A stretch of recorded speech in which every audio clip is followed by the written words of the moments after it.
Today,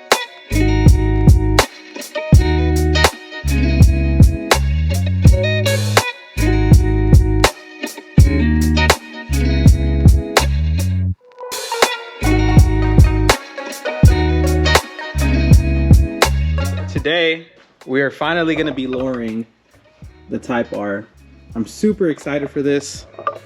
I have been wanting to do this for a while now. Finally pulled the trigger on buying the springs. I decided to go with Swift springs. We got them here in the trunk. We're going to go ahead and get them opened up. I'll show you guys what comes inside the box with the Swift springs. I'm actually at one of my friend's houses. We're using his lift to make this installation so much easier. So once we get it unboxed, we'll set the lift points on the lift, get the car in the air, and begin with the install. Ooh. All right. Go ahead and open it up.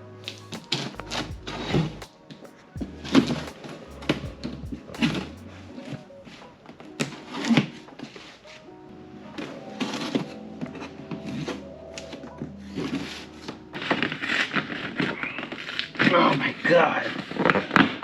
Why is it so hard to open this box? Oh, finally. 3-year limited road warranty. We have 2 stickers, 5 horsepower apiece. We're gonna slap them bad boys right here on the quarter fender. And then our actual springs. Starting with the outer ones.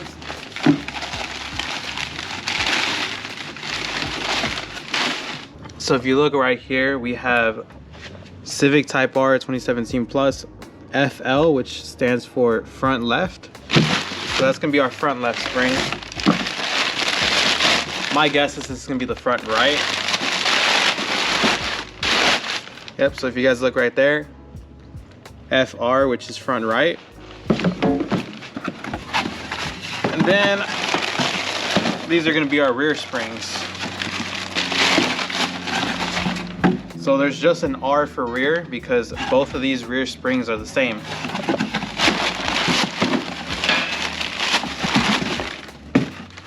Yeah, see? Just an R.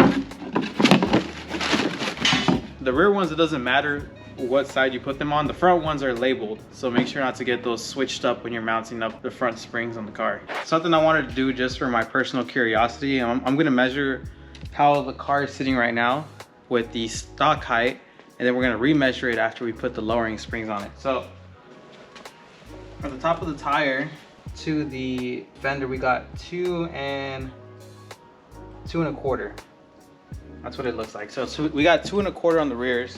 Driver's side rear, about same thing, 2 1/4. Our front suspension, so the front drive, our height is about 2 inches. Between 2 inches and 2 1/8. Our passenger side is measuring right under 2 inches of height. So 1 inch is gonna look really good all the way around on the car. Super excited to see how they look like after we put on the Swift springs. So we're gonna go ahead and get started with the install. So we're starting with our rear springs on our car. So the first thing that we're gonna do, we gotta get our socket. Mine is a 3/4 for the lug nuts I have on my car. We're gonna take off the tire. I've heard that the rear springs are pretty easy. Hopefully it stays that way. We don't run into any trouble. To start, we're gonna go ahead and take off our lug nuts. Got our lug nuts off. So if you guys don't have one of these, that's fine, just use a regular jack. But the reason I'm doing this is once we take out these 2 bolts, these 2 bolts are the thing that hold on this control arm. So once we drop that, we'll be able to pull that spring right out. So we're gonna go ahead and start removing these bolts. Another thing about lifting up the arm a little bit, it takes the tension off of these bolts so they're easier to remove. Just a fun tip if you guys didn't know that. So this rear bolt right here is a 12mm and this front bolt right here is a 17mm. So what we're gonna do is we're gonna go and remove this rear one. Then we're gonna jump to the front one. So make sure you guys use the right drive for the right socket. I have a 1/2 inch gun. I was trying to stick a 3/8 socket on there. So the 3/8 gun now. You get a wrench. If this bolt won't slide out, but it's already off of the threads, you can always put your gun on it Get a wrench, put some pressure on it to pull it out, and the bolt will come right out. On this one, we're gonna move the arm a little bit just to get the tension off of the bolt. That way we can pull it right off.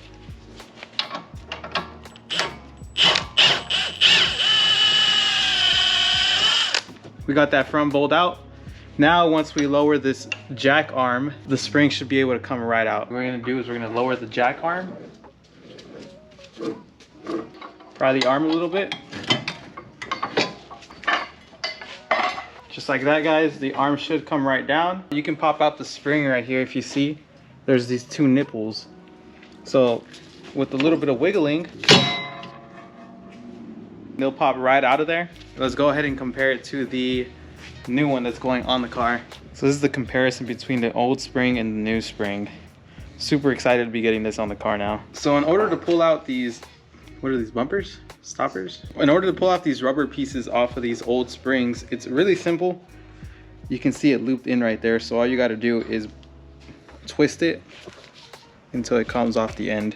So right here, you're gonna go ahead and slide it inside. On the top? Yeah, and twist it. If you look right there, it's gonna stop by itself because it has a little rubber piece to stop it, to show you that you have it fully aligned. So that top part's in already. We're gonna go ahead and work with the bottom. Same exact thing. You twist it until it pops right off. And on the new one, you're gonna put it inside the loop and twist it until it stops. That is literally all you have to do in order to set these new springs that you're gonna be doing for the rear suspension. We're gonna go ahead and put that back in. Make sure you have these two nipples aligned when you put the lower control arm in. We're gonna lift it up and then reinstall the bolts, and that should be it. So 2 nipples, there's one.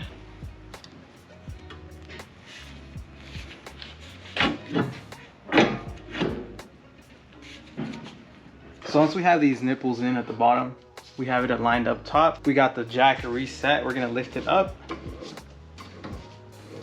And little by little, it's coming in alignment with that hole.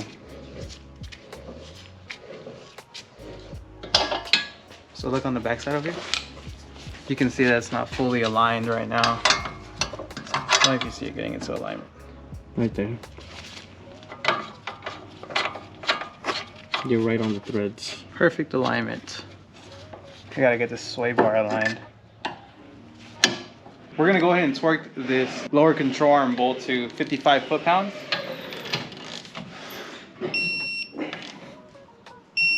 So now that we got this bolt on and torqued, we're gonna go ahead and start lowering the arm to try to get this sway bar bolt lined up.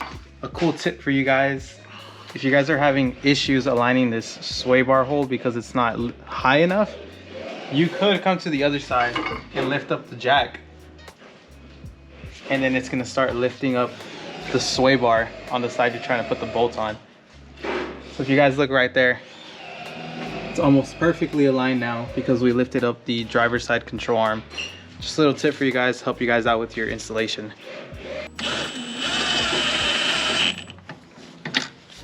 There we go. We're torquing this rear one to 30 foot-pounds.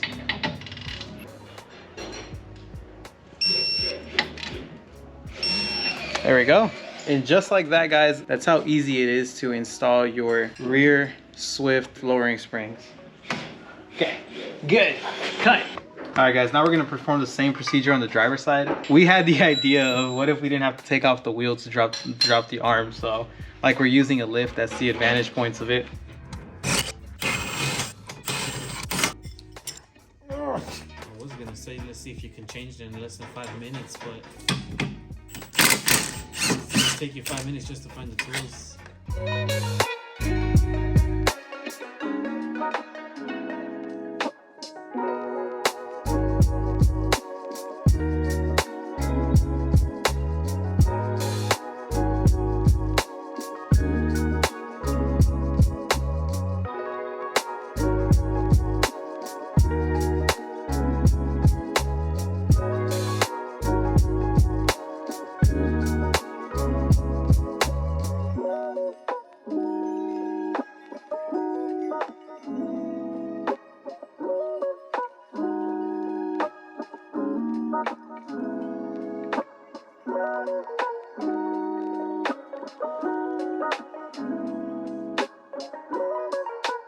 So after further observation, guys, I found out that I didn't even have to remove the wheel in order to drop this lower control arm. I feel stupid. So we basically took this one off for nothing. I imagine it's probably a little bit different if you're working off of the floor. As far as how we're doing it with the lift, we got our springs installed. It really is that easy to install our lower springs. And we didn't even have to remove the wheel. So if you guys are wondering why that video was cut short on just the rear springs, it's because I ran into an issue when I was installing the front ones. I had my car sitting out of my friend's shop for like 3-4 days maybe. It was terrible, and I want to save that for a full video on my part 2 that I'm going to be doing for my channel. So make sure you guys stay tuned for that. It was a headache and something went majorly wrong, but I'll make sure to get a good set of montage clips too with the lowering springs on there. It looks sick. I absolutely love how the lowering springs look on the car. Highly recommend it to anyone with the Type R. I hated the gap that I had with my 18-inch wheels on the stock springs, so much better. Stay tuned for the future video, and I'll see y'all soon.